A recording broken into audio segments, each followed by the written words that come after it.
장 1절에서 16절 말씀입니다.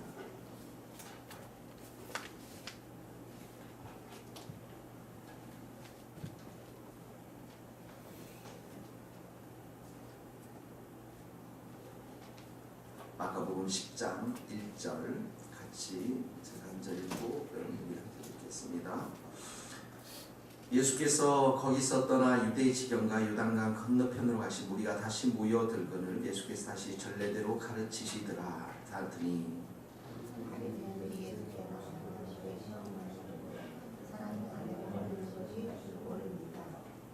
대답하여 이르시되 모세가 어떻게 너희에게 명하셨느냐? 이르되 모세는 이혼 준수를 써 허락하셨나이다. 예수께서 그들에게 이르시되 너희 마음이 완악함으로 말미암아 이 명령을 기록하였거니와 창조때부터 사람을 남자와 여자로 이러므로 사람이 그 부모를 떠나서 그 둘이 한 몸이 될지니 이러한 적 이제 둘이 아니요 한 몸이니 그러므로 하나님이 짝지어주신 것을 사랑이 나누시니라. 집에서 제자들이 다시 이를 물으니 이르시되 누구든지 그 아내를 버리고 다른 데 자가 되면 본주의 가늠을 행하며 또 아내가 남편을 버리고 다른 데로 시집가면 간음을 행함이니 어린아이들을 데리고 제자들을 보시더라. 예수께서 보시고 노하시어 이르시되 어린아이들이 내게 오는 것을 용납하고 금하지 말라. 하나님 나라가 이런 자의 것이니라. 내가 진실로 너희에게 이르노니 누구든지 하나님의 나라를 어린아이와 같이 받들지 않는 어린아이들을 안고 그들 위에 안수하시고 축복하시니라. 아멘. 오늘은 그 가족에 대한 부분들인데요. 부부에 대한 이야기입니다. 예수님께서 바리새인들이 나와서 사람이 아내를 버리는 것이 옳습니까? 이렇게 질문합니다. 여러분들은 어떻게 생각하세요? 지금은 이 시대에 많은 가족들이 깨어지는 것들을 우리는 보게 되어집니다. 사실 이런 보편적인 문화가 이렇게 이루어지면 이것이 마치 그냥 어떻게 보면 당연히 그렇게 되는 것처럼 우리가 받아들일 때가 많이 있습니다. 예를 들자면 동성애 사건을 생각해 보시죠. 70년대, 80년대는 우리나라가 그런 말도 입에 꺼내기가 아주 부끄러웠던 시대였지만 지금은 그런 시대가 되고 있지 않습니다. 성경에도 분명히 나와 있죠. 남자가 남자를, 여자가 여자가 부끄러운 일을 행하고 있지만 전혀 부끄럽지 않은 그런 시대가 이제 되어가고 있는 것들을 점점 보게 됩니다. 그 중에 하나가 무엇이냐면 이 부부관계입니다. 가족입니다. 바리새인들이 물었습니다. 아내를 버리는 것이 옳습니까? 그랬더니 예수님이 하신 말씀이 무슨 말씀입니까? 그 모세의 그 하나님 말씀 모세에 대해서 모세가 어떻게 말했느냐? 그랬더니 4절 5절에 보니까 모세는 이혼 증서를 써 주어 버리기를 허락했습니다. 이혼해도 가능합니다. 이런 말입니다. 이혼해도 되지 않습니까? 이렇게 얘기하고 있습니다. 그랬더니 5절에 같이 한번 읽어봅시다. 시작. 예수께서 그들에게 이르시되 너희 마음이 완악함으로 말미암아 이 명령을 기록하였거니와. 거기 밑줄을 그으세요. 너희 마음이 완악함으로. 우리 마음은 어떻게 해야 됩니까? 겸손해야 돼요. 우리 마음은 늘 부드러워야 돼요. 우리의 마음은 늘 온유해야 돼요. 하나님의 말씀이면 잘 받아들여야 돼요. 그런데 어떻게 합니까? 하나님의 말씀 딱 들으면 완악하면 머리로 받아버립니다. 왜 염소예요, 염소. 탁 받아들여요. 목사님들이 이렇게 말씀하면 딱 받아버리는 거예요. 듣지 않겠다 이겁니다. 왜 그렇습니까? 마음이 완악하게 되는 거예요. 마음이 교만하게 돼요. 우리는 이 마음을 잘 지켜야 되는데 정말 이곳에 와서 예배를 드리고 기도하고 하나님을 찬양하고 성령을 충만할 때는 내가 마음이 양같은 마음이에요. 온유해져요. 겸손해져요. 그런데 이것 조금 소홀히 하고 내 세상 가운데 지내고 기도 소홀히 하면은 내 마음이 완악해지는 것들을 보게 되어집니다. 그럴 때는 어떻게 합니까? 내 식대로, 내 마음대로, 이 세상의 원리대로 살아갈 때가 많습니다. 그러니까 이혼해도 됩니까? 모세가 이혼 증서를 쓰라고 했으니까 하나님 말씀이니까 이혼해도 되지 않습니까? 이런 말이에요. 그런데 예수님이 뭐라니까? 너희 마음이 완악해서 이런 것들을 일시적으로 허용했다라는 거예요. 그러니까 하나님의 절대적인 기준이 아니라는 겁니다. 너희들이 정말 이게 하나님의 말씀인데 도저히 못 따라가니까 그 세컨더리, 그 낮은 것으로 허용했다라는 거예요. 그 중에 하나가 뭡니까? 왕의 제도들, 왕의 제도, 이스라엘의 왕의 제도. 그것도 마찬가지입니다. 하나님이 기뻐하지 않으셨어요. 이방 나라는 죄다 왕이 있으니까 우리 왕을 세워주십시오. 허용하신 거예요. 일시적인 허용입니다. 또 뭐가 있습니까? 일부 다처제. 어떤 분들은 구약성경 보면서 그런 얘기 많이 합니다. 일부 다처제로 돌아갔으면 좋겠다. 얼마나 좋겠느냐. 예. 형제들은 심각하게 얼굴을 그런 얘기를 하는 사람이 있어요. 일부 다처제 얼마나 좋겠느냐. 예. 밥하는 사람 따로 있고, 예. 안마해주는 사람 따로 있고, 예. 그리고 기도해주는 사람 따로 있고, 찬양해주는 사람 따로 있고, 얼마나 좋겠어요. 돈 벌어주는 사람 따로 있고. 그러나 이거는 하나님의 절대적인 기준에 의해서 일어난 것이 아니라 바로 완악한 마음, 차선책이라는 거예요. 하나님은 우리가 온유한 마음으로, 겸손한 마음으로 정말 나가면 가장 좋은 걸 주세요. 가장 선한 걸 주세요. 그런데 완악해버리면 그래? 해봐라. 너 해봐. 이렇게 주신다고요. 하나님이 정말 우리를 향해서 가장 좋은 하나님의 교회, 또 하나님을 향한 배필 준비했는데 늘 완악하고 우리의 마음이 교만해져 버려요. 그래? 그냥 해봐. 또 결혼해봐. 네가 원하는 대로 해봐. 너네 교회 너가 해봐. 하나님의 뜻이 이렇게 붙이신다고요. 사랑하는 성도 여러분, 우리의 마음은 늘 겸손해야 될 줄로 믿어요. 기도하세요, 여러분. 성령님, 우리 가운데 에스겔서에 보면 신약 시대에는 우리의 마음을 하나님께서 완악한 데서, 이 고집스러운 마음에서 부드럽게 한다고 했어요. 그리고 우리에게 새 영을 주시겠다고 말씀했습니다. 이 마음이 제일 문제예요. 교회 와서도 완악한 마음을 가져서는 안 돼요. 늘 이 마음이 겸손한 옥토와 같은 마음이 되어서 주님 은혜를 주십시오. 주님, 내가 이런 문제가 있습니다. 주님의 뜻대로 살기 원합니다. 주님이 말씀하시면 내가 정말 순종하기를 원합니다. 이런 겸손한 마음이 있을 때 하나님이 그런 사람들에게 복을 주실 줄 믿습니다. 자, 그래서 이 차선책이 아닌데, 이혼하는 건 차선책이 아니에요. 6절 한번 보십시오. 6절부터 9절까지 말씀 한번 읽어봅시다. 시작. 창조 때로부터 사람을 남자와 여자로 지으셨으니 이러므로 사람이 그 부모를 떠나서 그둘이 한 몸이 될지니라. 이러한즉 이제 둘이 아니요 한 몸이니 그러므로 하나님이 짝지어지 주신 것을 사람이 나누지 못할지니라 하시더라. 자, 창조 얘기가 나옵니다. 자, 창조 때 남자와 여자를 어떻게 창조했습니까, 여러분? 자, 예수님의 말씀은 뭐냐면 지금 이 사회 전반적으로 흐르고 있는 이 모세의 율법, 차선책으로 준 이혼들 하지 않습니까? 그랬더니 예수님이 어디로 갑니까? 창조 때 하나님이 원래 인간을 창조했던 그 시절로 돌아갑니다. 그게 뭐냐면 하나님이 창조하신 원래의 그 모습이 바른 것이라는 거예요. 그게 진리라는 겁니다. 여러분, 우리가 인생을 해결할 때도 문제의 근원을 파악할 때 어디로 가야 됩니까? 성경으로 돌아가야 됩니다.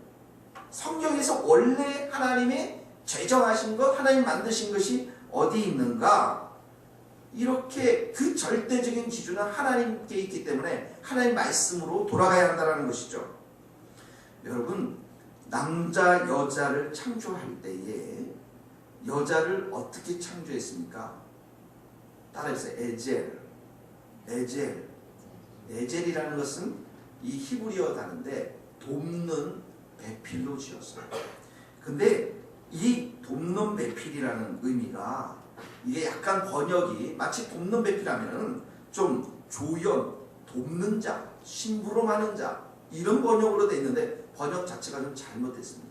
이 에젤이라는 단어는 뭐냐면 무엇인가 결정적인 것 중요한 게 있는데 이게 빠져 있다는 거예요. 그러니까 남자들은 온 세상을 지배하지만 어떻게 합니까? 그 안에 아내가 없으면 가장 중요한 것이 빠져 있다라는 그런 의미입니다. 아주 소중한 것이 빠져 있다라는 것인데, 그러니까 남자들에게서 여자의 의미는 어떤 의미입니까? 당신은 나에게 가장 소중한 존재입니다. 할렐루야. 우리 아내가 무척 좋아합니다. 이게 당신이 없으면 나는 아무것도 아닙니다. 이런 의미예요. 이 에젤이라는 단어는 하나님께서 이런 하나님을 의미할 때도 사용했는데, 시편에 보면 이런 거예요. 여호와여 나를 도와주소서. 이때 에젤이라는 단어를 씁니다. 돕는 자, 절대적으로 필요한 소중한 분이라는 거예요. 자, 또 두 번째는 남자가 여자를 만들 때, 남자는 뭘로 만들었죠? 하나님께서 흙으로 만들었잖아요. 그 여자는 뭘로 만들었죠? 남자의 갈비뼈. 그러니까 흙하고 벌써 뼈하고 다르잖아요. 이 뼈가 굉장히 가치 있는 거예요, 여러분. 그런데 왜 여자를 남자의 갈비뼈로 만들으셨을까요? 그러니까 남자를 지배하라고 머리로 지은 것도 아니고, 또 남자에게 짓밟히라고 발로 지은 것도 아닙니다. 근데 남자 이 갈비뼈로 만들었다는 것은 어떤 의미에서 그 남자와 동등하고 존중하는 의미에서, 그 다음에 그 품 안에서 보호를 받고 사랑을 나누라고 남자의 옆구리에 갈빗대를 취해서 만들었다, 이렇게 얘기하는 사람도 있습니다. 근데 중요한 것은 이브가, 아담이 이브를 볼 때 어떻게 고백합니까? 내 뼈 중에 뼈요, 내 살 중에 살이구나, 이렇게 고백하지 않습니까? 그러니까 이 내 뼈, 내 살, 한번 생각해 보세요. 내 뼈가 없어진다고 생각해 보세요. 그러면 어떡합니까? 뼈가 없어지면 사람이 흐물어지겠죠. 뼈가 없으니까 이게 흐물어진단 말이죠. 살이 없어진다고 생각해요. 살이 없어지면 어떡합니까? 살이 없으면 죽음과도 마찬가지죠, 여러분. 그러니까 내 뼈 중에 뼈, 내 살 중에 살이라는 것은 이 이브가 가장 소중한, 나와 이 뗄래야 뗄 수 없는 가장 소중한 자라는 거야. 그러니까 우리가 부부싸움 할 때도 이 여자야, 저 여자야, 이 남자야, 저 남자야, 이렇게 싸우지 말고 내 뼈 중에 뼈, 내 살 중에 살이야, 이렇게 싸운다면 이 싸움이 되겠습니까, 여러분? 싸움이 되지 않고 소중한 존재가 될 줄로 믿습니다. 자, 이렇게 창조 때 남자와 여자를 이렇게 만들었어요. 관계들을. 그러므로 결혼이라는 의미는 무엇입니까? 7절입니까? 첫 번째 뭐예요? 사람이 뭘 떠나요? 부모를 떠나. 거기다 밑줄을 1번, 첫 번째 부모를 떠나는 것입니다. 여러분, 시집살이는 비성경적인 얘기입니다. 결혼하면 무조건 떠나야 됩니다. 떠난다는 의미가 뭡니까? 부모로부터 영적으로 독립하는 걸 말하는 거예요. 부모로부터 경제적인 독립을 말하는 거예요. 부모로부터 육체적인 독립을 말하는 것입니다. 여러분, 우리는 유교 문화에 살기 때문에, 가부장적인 그런 세계에 살고 있기 때문에 자녀들을 끝까지 조절하고 갑니다. 제 나이 50인데도 저희 아버님은 저를 지금도 못 놓으세요, 여러분. 내가 지금 장로를 30년 했는데 나한테 와서 배워야지. 이게 우리 아버지의 지론입니다, 여러분. 성경은 그렇게 얘기하지 않아요. 물론 자녀를 걱정하고 자녀를 위해서 기도하는 건 맞지만 떠나는 겁니다. 우리 자녀들은 어떡합니까? 주 안에서 순종하는 것이고 주님의 뜻이 먼저이고 주님의 말씀이 먼저인 것이에요. 그래서 단절이 일어나야 됩니다. 제가 미국에 잠깐 있다가 이제 한국에 왔을 때 저희 집에 보니까 우리 아내하고 우리 어머니하고 심상치가 않은 거예요. 우리는 외국 생활을 오래 했기 때문에, 특히 영국 사람들은 겨울에 여러분 불을 끄고 잡니다. 불을 끄고 오리틀 이불을 입고 이불 속에서 따뜻하게 자되 공기는 시원한 공기를 마시면 잡니다. 그러니까 한국에 왔을 때 불을 떼니까 어떡합니까? 우리로서는 잘 수가 없는 거예요. 근데 어머님은 어떻게 해요? 불을 떼야 되는 거예요. 두 가정은 살 수가 없는 거예요. 한 집에 머리가 두 명이서는 살 수가, 머리가 두 명이 맨날 싸우는 거거든요. 그래서 제가 잘 한 일 중에서 몇 가지 있습니다. 우리 아내를 위해서. 이 스코틀랜드로 그 신혼여행 간 것도 잘한 거예요. 그 다음에 빨리 우리 집에서 분가한 거, 빨리 분가한 거 굉장히 잘한 겁니다. 우리가 분가해서 영적으로 정말 하나가 되고 영적으로 서 있어야만 우리의 자녀들도 잘 기를 수가 있는 거예요. 결혼의 첫 번째 뭐냐면 부모를 떠나는 것이다. 부모는 존중해야 돼요. 부모님은 존경합니다. 그러나 부모님으로부터 모든 것들을, 영적인 부분들, 생활들을 결정하는 데는 하나님의 말씀이 기준이 돼서 우리가 순종하며 나가는 거예요. 두 번째 뭡니까? 그 둘이 한 몸이 될지니, 아내와 남편이 한 몸이 된다고 했습니다. 9절 한번 읽겠습니다. 시작. 그러므로 하나님이 짝지어 주신 것을 사람이 나누지 못한다. 자, 하나님이 하나 되게 있습니다. 짝지어 줬습니다. 11절에도 보세요. 누구든지 그 아내를 버리고, 밑줄을 적으세요. 9절에 보면 나누지 못한다. 11절에 그 아내를 버리서는 안 된다. 12절에도 보면서 남편을 버리고, 무슨 말입니까? 결혼의 하나됨을 지켜나가라는 것입니다. 결혼의 하나됨을 지켜나가라는 거예요. 그러므로 여러분, 이혼이라는 것은 참 아픈 이야기지만 그것처럼 아픈 것이 없습니다. 한 몸이 되었더라고 생각해보세요. 이렇게 어떤 분은 이런 얘기가 해요. 이 이혼의 아픔이 어느 정도 되냐면, 두 나무 판자기를 딱 접착제로 붙였는데 이것을 떼면 어떡합니까? 그 나무판에 뗀 흔적들이 있습니다. 상처가 납니다. 그만큼 아픔이 있습니다. 우리 성도들 가운데 그런 아픔이 있는 분들, 하나님의 은혜와 보혈의 피로 하나님께서 충만한 은혜를 베풀어 주시기를 간절히 바랍니다. 가정에 계신 분들은 그래서 하나됨을 지켜야 됩니다. 하나됨을 지키는 원리는 에베소서에 나와 있습니다. 그게 뭐냐면 그리스도와 교회의 관계가 바로 남편과 아내의 관계라는 것을 예수님이 말씀하셨습니다.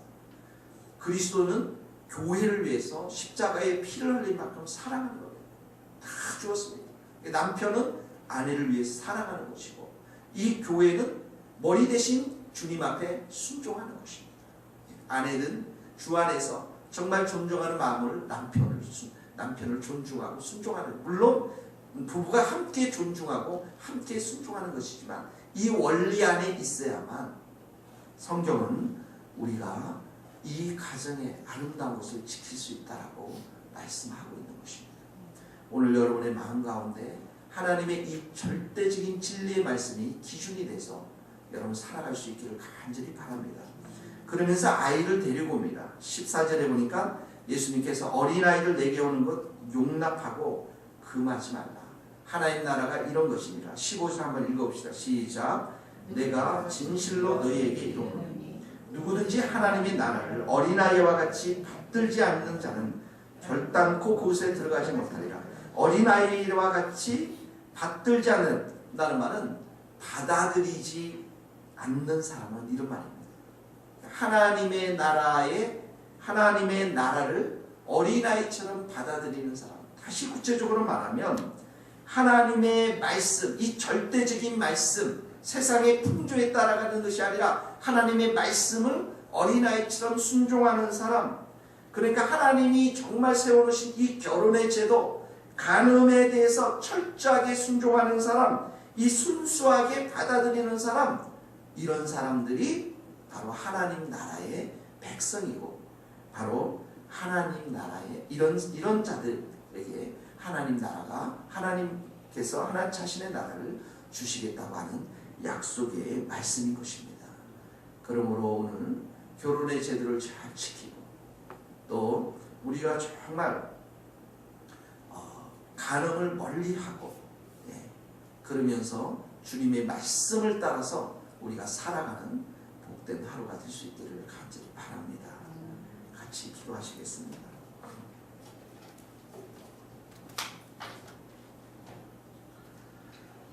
이 시간 여러분의 가정을 놓고서 기도하면서 하나님 절대적인 말씀 앞에 순종하게 해주십시오 라고 같이 이 시간에 기도하시겠습니다. 하나님 아버지, 주님 앞에 의지합니다. 주님을 사랑합니다. 이 시간에 주의 귀한 말씀을 배웠습니다. 세상의 풍조가 하나님 아버지 가정을 멸시하고 경시하고 아버지 하나님 수많은 가정들이 깨어져 나가고 있는 것을 보며 하나님 안타까이 여기는 주님의 마음을 저희들이 보게 되어집니다. 하나님 깨어진 가정들을 불쌍히 여겨주시고 주님께서 풍성한 은혜와 사랑으로 채워주시고 하나님 저들의 마음을 위로하시고 주님의 말씀 앞에 더 가까이 나아가는 하나님의 귀한 자녀들 다 될 수 있도록 도와주시고 아버지 하나님 어찌하든지 우리 안에 주님의 말씀 앞에 순종하고자 하는 귀한 마음을 허락하여 주시옵소서. 우리 가정과 하나님 아버지 이 세대의 음란함으로부터 우리를 지켜주시옵시고 오 하나님 아버지 우리 가정 가운데서 누리는 그 풍성한 은혜와 사랑을 우리가 마음껏 누릴 수 있도록 도와주시옵시고 하나님 아버지 어린아이와 같은 귀한 마음들 겸손한 마음들을 허락하여 주셔서 우리 모두가 정말 주님을 사랑하고 의지하며 하나님을 바라보는 귀한 마음들을 가질 수 있도록 여호와여 도와주시기를 간절히 원합니다. 한 사람 한 사람마다 축복하시며 하나님의 말씀으로 위로하여 주시고 이 말씀 앞에 참으로 우리의 중심을 들이며 살아갈 수 있도록 하나님 도와주시옵소서. 주님을 의지합니다. 주님을 바라봅니다. 주님께 모든 것을 합니다. 하나님 아버지 이 시간에 저희들에게 성령으로 충만케 하여 주시옵소서. 우리 머리 위에 안수하여 주셔서 주님께서 성령의 기름을 부어주셔서 가정을 지켜나가고 또 우리 자신을 지켜나가고 거룩을 지켜나가는 하나님의 귀한 백성들이 다 될 수 있도록 주님 도와주옵소서. 어린아이와 같은 심령으로 살아가게 하시고 하나님의 말씀 앞에 순종하는 겸손한 자리 다 될 수 있도록 은혜 베풀어 주옵소서. 우리 모든 성도들 또 오늘 하루 이 말씀을 듣고 세상의 전쟁터로 나아갑니다. 힘주시고 은혜를 더하여 주시고 의로운 손으로 붙잡아 주셔서 하나님 강건케 하시고 그 땅에서 주님 승리할 수 있도록 은총을 베풀어 주시옵소서. 예수님의 이름으로 기도하오며 지금은 우리 주 예수 그리스도의 은혜와 하나님의 크신 사랑과 성령님의 교통하심이 주님의 말씀을 붙잡고 순종하며 살아가기 소원하는 우리 모든 성도들 머리 우리 선교사님들과 이 민족 위에 이제로부터 영원토록 함께 하시기를 간절히 축원하옵나이다. 아멘.